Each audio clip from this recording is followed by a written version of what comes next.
Hampir sedekad sejak terbongkarnya kem dan kubur etnik Rohingya di Wang Kelian Perlis, apakah kegiatan penyeludupan manusia di sepadan negara masih berlaku atau sudah menjadi sarang aktiviti jenayah lain? Itu segmen Turun Padang yang disediakan meninjau kembali apakah kawasan kontroversi itu masih bernyawa atau sebaliknya. Pergerakan kami ke Bukit Wang Burma melalui pos Simpang 5 iaitu laluan yang sebelum ini digunakan dalam Suruhanjaya Siasatan Diraja RCI. Jarak pendakian kira-kira 4 km dari pos terbabit yang diketuai Ketua Polis Perlis Datuk Muhammad Abdul Halim. Ia turut disertai pegawai dari kontijen IPK Perlis dan IPD Padang Besar serta pasukan gerakan AMP PGA dan pasukan 69 Komando. Sepanjang pendakian menyaksikan laluan ini telah ditumbuhi semak samun. Kami mengambil masa lebih 2 jam mendaki untuk sampai ke puncak Bukit Wang Burma ini, dan ini merupakan salah satu daripada 27 kem pemerdagangan manusia yang ditemui pada 2015 lalu. Gambaran pertama kami adalah sisa tinggalan yang masih ada di kem ini.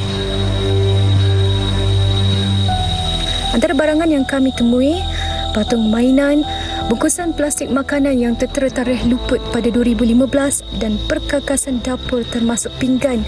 Turut ditemui adalah kanvas yang digunakan sebagai bumbung penjara mangsa, pakaian yang hampir reput dengan jenamanya dari Dhaka, Bangladesh, guni beras dan bekas tin minuman yang didapati tidak dijual di negara ini. Menurut Datuk Muhammad, terdapat 27 kem penjara yang dikenal pasti sebagai aktif dan 3 kawasan perkuburan yang berselerakkan di sekitar pancaran Wang Burma ini. Jarak kem-kem tersebut dengan sempadan negara jiran hanya sekitar 400 meter. Namun katanya berdasarkan rondaan berkala anggota PGA dan pasukan 69 Komando, tiada lagi penemuan baharu sama ada kem pemerdagangan manusia maupun sarang penyeludupan lain di banjaran itu.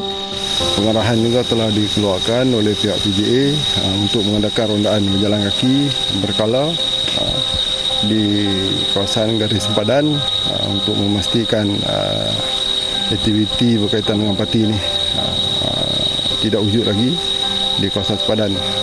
Dan di samping itu juga kita juga mendapati kawasan hutan simpan di sepadan Perlis ini menjadi sasaran kepada pemburu haram, termasuklah yang menjadi gaharu. Bagaimanapun beliau mendedahkan penyeludupan parti kini beralih di laluan pagar yang dipotong. Yang dikesalkan, sebahagian pergerakan masuk parti itu dibantu penduduk tempatan. Tapi bagi kemasukan parti di garisan sempadan masih berlaku. Sama ada kawasan berpagar dan juga kawasan berbukit ni. Tapi kemasukan ni terus ke pasaran lah. Sama ada dia transit di rumah hapungan orang tempatan kita, ataupun terus ke kenderaan dan terus ke pasaran di kawasan selatan. Pada 2015, Wang Kelian menjadi tumpuan dunia apabila 136 kubur dan kem-kem penjara yang dihuni etnik Rohingya ditemukan di Bukit Wang Burma. Penemuan itu mendedahkan sindiket pemerdagangan manusia yang dipercayai adalah pendatang dari daerah Rakhine di Myanmar. Susulan itu, pada Mac 2019, RCI ditubuhkan bagi menjalankan siasatan menyeluruh dan selesai pada Jun 2019. Sementara itu, pengarah Immigration Perlis Khairul Amin Talib yang berkongsikan laporan RCI memberitahu sehingga 31 Jun 2019 terdapat 95,110 etnik Rohingya yang berdaftar sebagai pencari suaka dan pelarian dengan Suruhanjaya Tinggi Pertubuhan Bangsa-Bangsa Bersatu bagi pelarian UNHCR. Jumlah itu merupakan sebahagian besar dari keseluruhan pemegang kad UNHCR yang berdaftar di Malaysia, iaitu seramai 175,760 orang. Sementara itu, pada 2019, 2 kali pendaratan Rohingya direkodkan di perairan Perlis, iaitu pada Mac di kawasan pesisir pantai Kampung Sungai Belati di Sungai Baharu, manakala pada April, pendaratan berlaku di pesisiran pantai yang berdekatan Kampung Belati di Kuala Sungai Baru.